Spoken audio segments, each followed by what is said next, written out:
Welcome to Make and Decorate, a podcast for makers who love to sew, quilt, and decorate.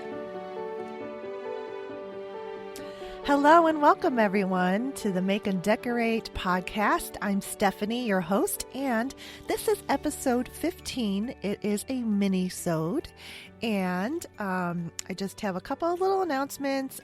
First of all, just looking at the podcast schedule for the rest of this month. I'm going to be taking a 2-week break, the week of Christmas and the week of New Year's. And I will be back up with a regular full-length episode on Thursday, January 10th. I have a great guest planned for that episode, so you will not want to miss it.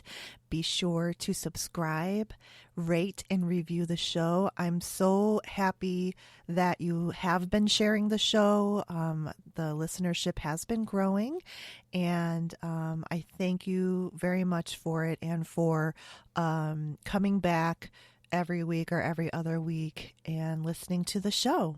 So, last episode, I had Irina Stahl from Sugaridoo on. I hope you enjoyed that podcast. I really loved talking with Irina. And we were talking about the amigurumi, which is the Japanese term for crochet little stuffed toys or crochet in the round. And so afterwards, I was just kind of trying to look around to see what was available here for us in the States. And because it seemed like it was everywhere in the Netherlands. And plus, this is new to me. It's a new type of craft for me. I'm not that, I have crocheted in the past. I've even tried knitting and knitted a scarf one time, but I'm just not as up on what's going on with that craft as I am with quilting and sewing. So I looked up what stitch shows we've got, and there's I guess it's called Knitting Universe, and they are the ones that they put on the Stitches shows. So there is a Stitches West show coming up in Santa Clara, California in February, the 21st through the 24th. So if you had any interest at all in those cute little amigurumi little animals and stuff, I'm sure that show will have booths that will have that type of project, and lots of yarn, tons of yarn I've read at those shows. And here by me in the Midwest, it's going to be the Midwest Stitches. That's coming back August 1 through 4, 2019. So I didn't go this past year, but I think I'm definitely going to try to make a point to go this year because I really want to see. I don't know. It's just it's really, really interesting to me. And if it's as simple as Irina says, I'm going to give it a go. So that's just a recap of the Sugaridoo episode. And when I get my order from her, it's on its way. So I can't wait to see. I bought a little box of the little mini yarns to get me started. And some of that tea bag paper for foundation paper piecing.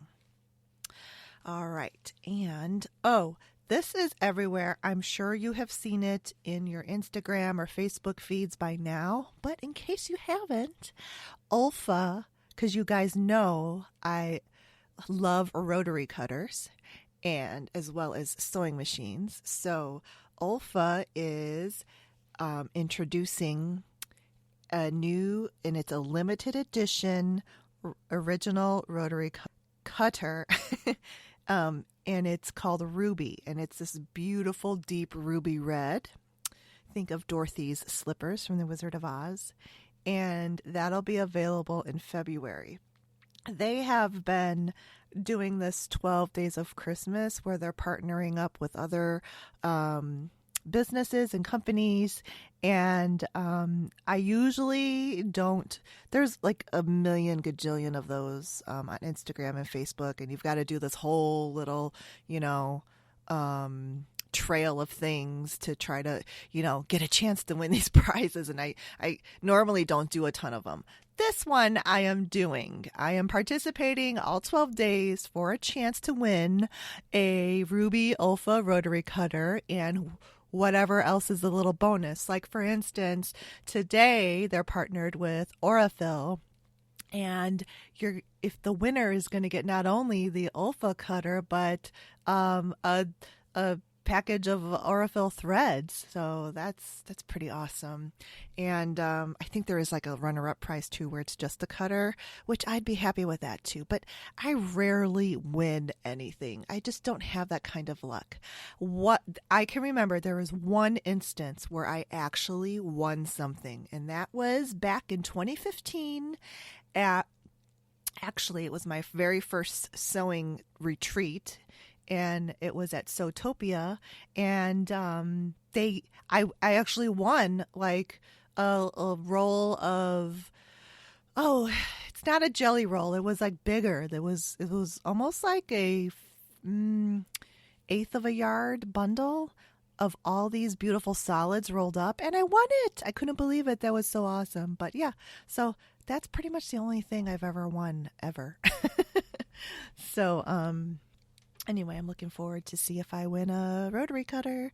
So you guys should probably go. You probably already have, but what else? Let's see. Oh, so I do have a little update on the Martelli Ergo rotary cutter. I mentioned this in a previous episode that I had gotten it but hadn't opened it up yet. Well, I've actually started to use it. I've used it for, I don't know, a few days now. And I'm still, I'm not giving my full and final review. I'm just giving like kind of like a process review here. And it definitely is a bit of a learning curve, especially when you're used to using the traditional straight style rotary cutters, because your hand grabs on a handle that's bent a little, and you have to put your arm to the side of your body. You're not cutting in front of you. And then your thumb and forefinger also are placed on two spots on the rotary cutter. Once you kind of get used to that motion, I will say that I did notice a lot of pressure and stress taken off of my shoulder. That's where I felt most of the relief, and a little bit in the wrist. But I kind of went back and forth because I really wanted to see what the difference was. And I really noticed it when I was cutting full width of fabric strips, more so than like the small cuts, because I used it in small straight cuts, and then I also used it in full width of fabric cuts. And it really, I think, does reduce the stress on your shoulder and wrist, maybe even elbow joints for long cuts. So I'm still going to try to use it. And it's just kind of like, you got to develop that memory muscle to use this rotary cutter, but I like it. So the only thing is that I still will use other rotary cutters for different purposes, because I was cutting half square triangles where you have to cut around, you sew the square and then you cut, just squaring them up. So on the turntable rotary mat, the cutting mat that turns, this rotary cutter, the Ergo by Martelli, you really can only go the one direction straight. So I'm used to being able to cut two sides before I make a turn of the mat. And there's no way you can cut across right to left on the top of your square. So that slowed me down a little bit. And then I switched to my other rotary cutter because I'm used to going straight up and right to left, turn the mat, and then do the other two sides. So I'm sure that's like not the point. The point is to be ergonomic so that you don't, but I mean, for this, I don't know. I was just like, this is slowing me down. I need to be able to cut two sides at once. So that's when I switched back to the other rotary cutter. But so far, so good. So I did a project, and it's really cute, and I want to tell you about it. I did a completely hand-sewn project with felt, and it's a little stuffed bear. I posted it on my Instagram. You can go take a look. My Instagram is stephanie.socha.design. And then, actually, before I get into this, I want to tell you guys that I have a hashtag. So if you ever want to see things posted, I usually try to tag them with hashtag Make and Decorate Podcast, especially things that I've mentioned on the show. And I would welcome any of you guys posting things that you want me to see, whether it has to do with the shows or whatever. So you can certainly use the hashtag Make and Decorate Podcast. So that'll be a good way for us to communicate. So back to the bear. This stuffed bear is it's a pattern by Gingermelon. The pattern designer name is Shelley. She's out of Vancouver, Canada, and I actually purchased the pattern with the kit that had all the little felt pieces, and I purchased this like well over a year ago. So I kind of tend to do that. I see things that I get all googly-eyed over and love, and then it just takes me a while to actually finally get to it. But I got to it, and it was really cute. I made it in a day. Although I cut all the pieces out on a different day. So you might do the same. It's kind of what I do with all patterns involving fabric cutting and versus the sewing. I usually just cut everything out the day before I actually sew it. So, and you stitch it with embroidery thread or floss. And it turned out so cute. I was so pleased with it. This is a similar concept that I was talking with Irina about with the little stuffed animals.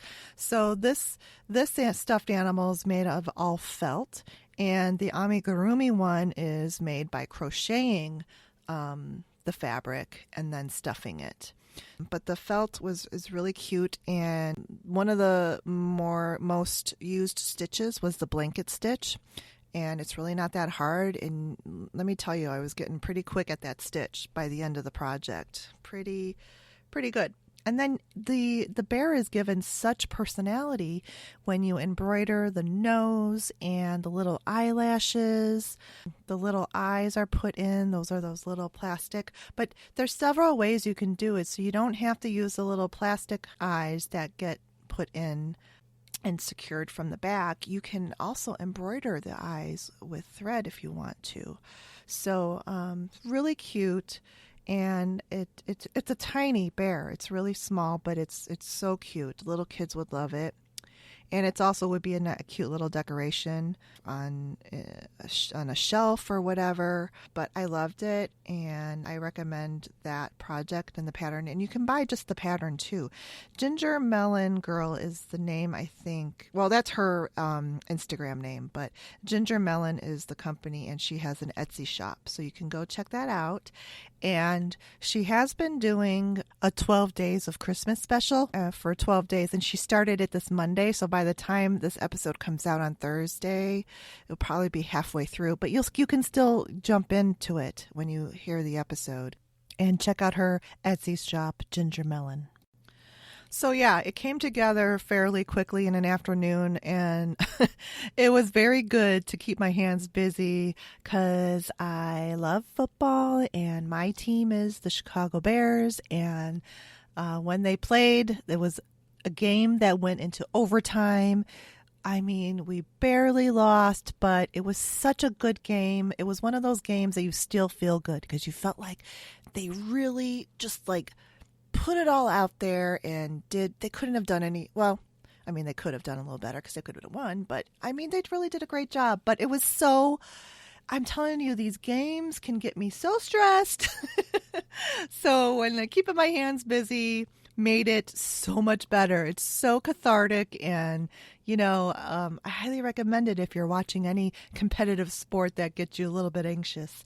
So yeah, that was the little sweetheart bear peony, and I purchased it. Actually, I want to give a shout out to my local shop, which is in the Chicagoland area. It's actually, it's far from me, so it's quite a drive, but I don't know, I guess it's about 35 miles from the city. But it's called Benzie Design, and I actually just placed an order for a few more sheets of she has a really nice selection of a blend of wool acrylic blend. So it's a very nice quality felt and pretty well priced. And she has an online shop. So Benzie Design, ships all over the world. So you can go there and place an order. What's next? Okay, so happenings around here. There's been, I'm sure everyone is just so busy right now, but there's a lot of good things, cool things happening, and hopefully you guys are managing your holiday stress well. Yeah, I'm doing okay. As soon as I took a bunch of handmade gifts off of my to-do list, I'm feeling so much better. I'm still making a couple of things, but not as much as I originally had geared up for. And let me tell you, I feel so much better, and I feel like I am enjoying the holiday season now. Like I can actually really experience it and enjoy it and breathe, and just like making that little bear, it was just nice. It was nice to be able to do that. So I highly recommend it to everyone.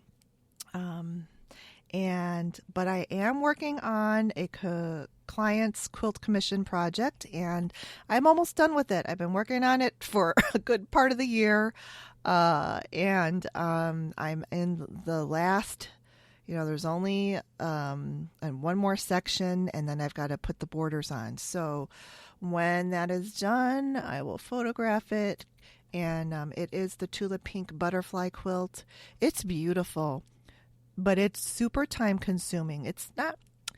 The hardest part are she's got some smaller blocks, and it's not so much sewing curves. These are round pieces, kind of like those Drunkard's Path type pieces where it's a quarter round with the other sort of L-shaped with the concurve arc on it, where you're sewing the two opposite shapes of the arc together, and it seems like it's not going to fit, but it really does.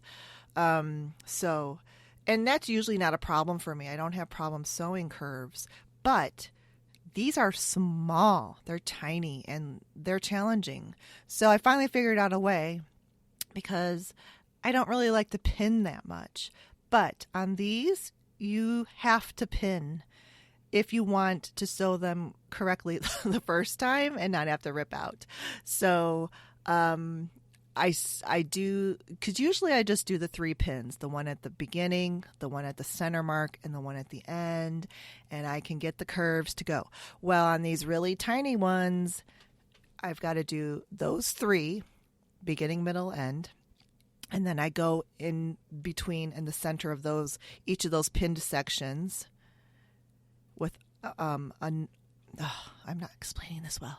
So basically I go to the centers of each of those sections and put another pin, and then I do a center of each of those sections. So essentially I end up with 9 pins total.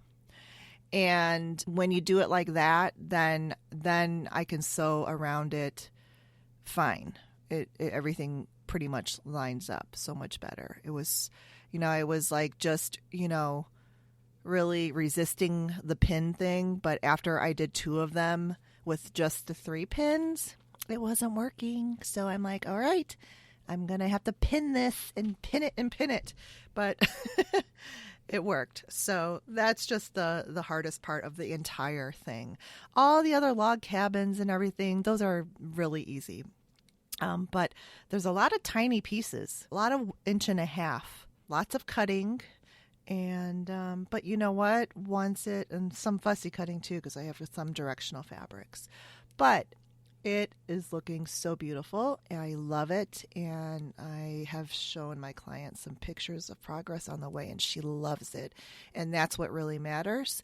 And I'm so glad. Plus, I mean, it's all Liberty fabrics plus some solids from Art Gallery. I love their solid line, the Pure Elements. So that's what's going on with that quilt. So I wanted to talk a little bit about my freelance interior design. We've got a few big projects that we've been working on most of the year, and one of them is a new design build construction. The other one is more like a gut renovation. So the first design build one is huge. It's like, I don't know, 4,500 square feet condo unit. It's gorgeous. And this one is almost done with the interior construction. So last week they were putting in all of the fixtures and, finishing up the wood trim. We finished the wallpaper installation. There's a lot of wallpaper in this unit. And all the painting has been done. So after the holidays, we will start getting the window treatments installed and delivering the furniture. This is the part that is a lot of fun, but it's also a ton of work. There's a lot of schlepping involved. People think that interior design is so glamorous, but I can tell you, I've been doing this for 18 years, it is not glamorous. Even the fancy designers will tell you there's a lot of schlepping that goes on, which means you're just lugging tons of stuff from wherever to the job site, and you're moving furniture around, you're getting up on ladders, you're just, So the second project, which is a gut renovation, is in the city. So cute. It's like a row house, and they've converted it to have a downstairs separate apartment that will be rented out, and then they have the upper 2 floors. It's coming along really well. They have a really tall ceiling height. I think it's like 12-foot ceilings, but the space is narrow, so it really needs that height so that it doesn't feel as small. So I've got a couple of tips. It reminded me that, there's a couple of things here that a lot of people do not think about until it's too late. So I wanted to share it with you. And that has to do with electricity. It doesn't sound really interesting, but if any of you are doing renovation projects in your own home, whether it's your own DIY or you are planning a renovation and you're hiring help, you're hiring a contractor or handyman or something, keep this in mind, because this project, we have to keep it in mind in any project. And people forget to place outlets. And this is really usually a factor in a living room, great room, family room type area. So if you have, and a lot of the spaces nowadays are that open design, and the open design is where you place your furniture in the center of a room. So your seating area, there's a lot of sectionals. And they will face a fireplace or media wall, but then there are no other walls around with outlets. So it's on like a little island. Then what happens when you need to plug in a lamp, a floor lamp, or something else that needs power? It's not there. Then you have to run an extension cord? No. I mean, first of all, there's a safety issue. There are some things that we have done.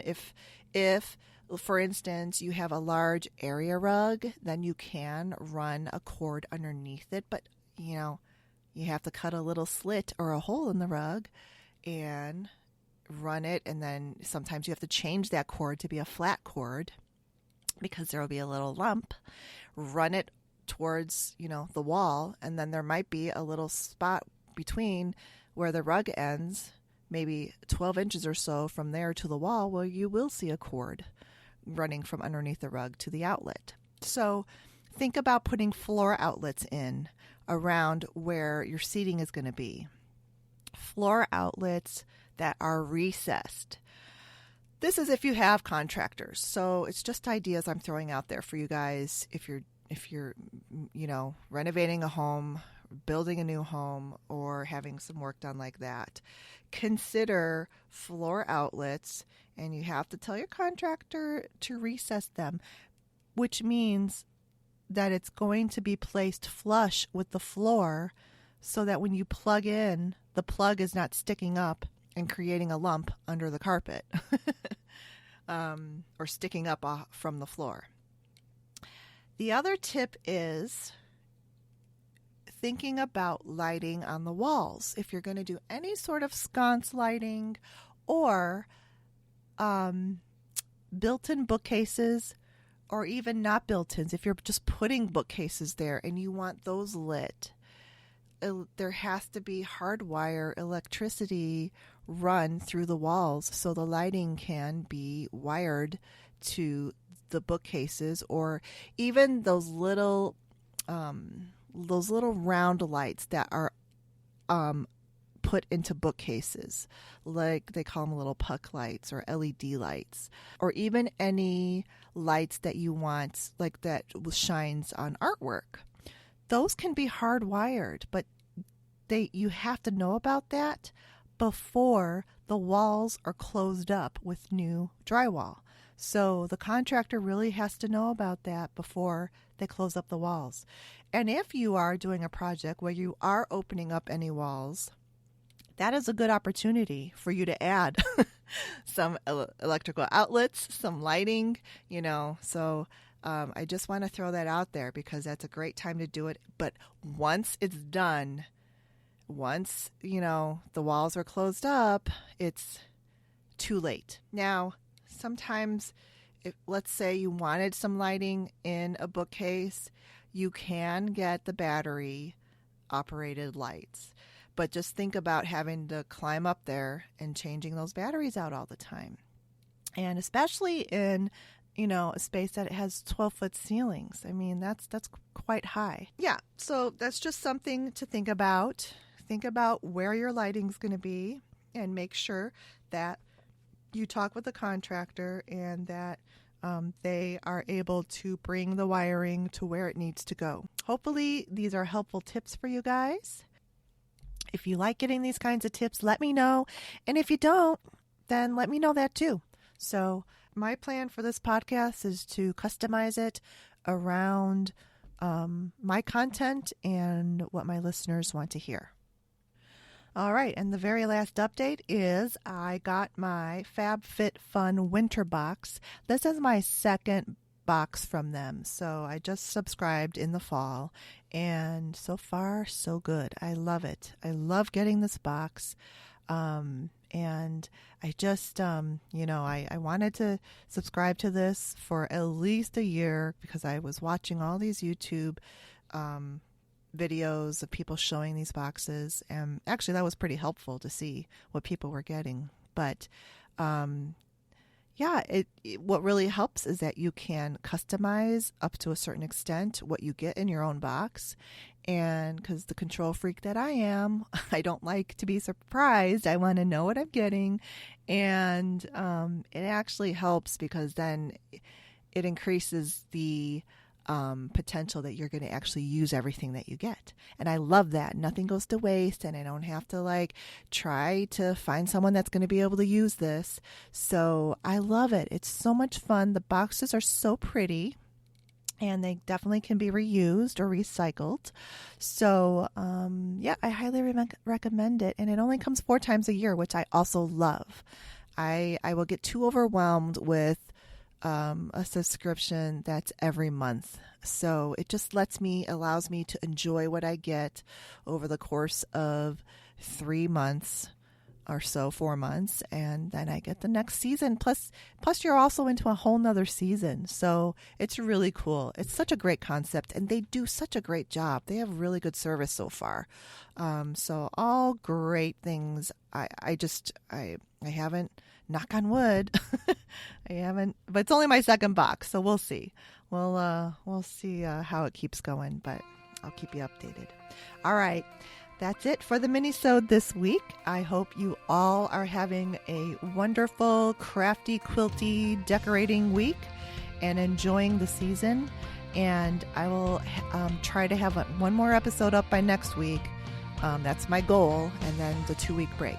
So enjoy the holidays, everyone. And I will talk to you next time. Bye.